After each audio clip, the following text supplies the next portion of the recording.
রমজান মাসে সবজির বাজারে স্বস্তি বিরাজ করছে। অন্যান্য বছরের রমজান থেকে এবছরই বাজারে নিত্যপণ্যের দাম অনেকটাই নিয়ন্ত্রণে চলে এসেছে বলে জানিয়েছেন বিক্রেতারা। এক বিক্রেতা বলেন, বর্তমান সবজির সিজন এবং ফলন ভালো হয় অনেকটাই নিয়ন্ত্রণে রয়েছে নিত্যপণ্যের দাম। সবজির দাম মোটামুটি এবার কমে। এবার রোজারা পড়ছে আমরা পুরা সিজনের ভিতরে যে মাসটা, এই মাসটা হলো পুরা সবজির সিজন।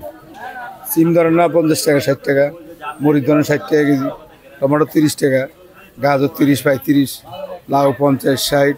হ্যাঁ, আমার বাড়বো না। এবার ভরপুর সিজন পড়ছে। এবার কোরবানির জন্য এই সিজন থাকবে। এদিকে বাজারে নিত্যপণ্য পরিপূর্ণ থাকা সত্ত্বেও ক্রেতাদের তেমন সাড়া পাচ্ছে না বিক্রেতারা।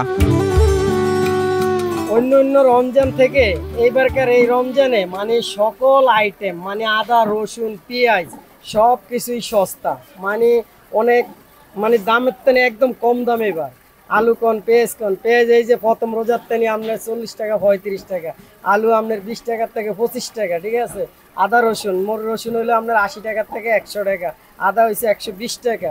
অন্য কালে এত মানে কম দাম ছিল না, এইবারই সবচেয়ে কম দাম।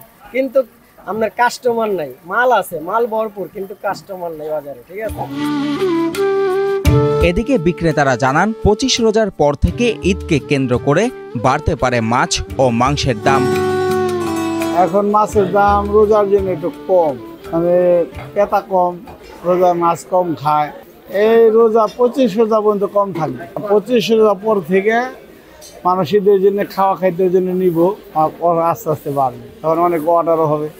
আর এখন মাছ অনেক কম দাম।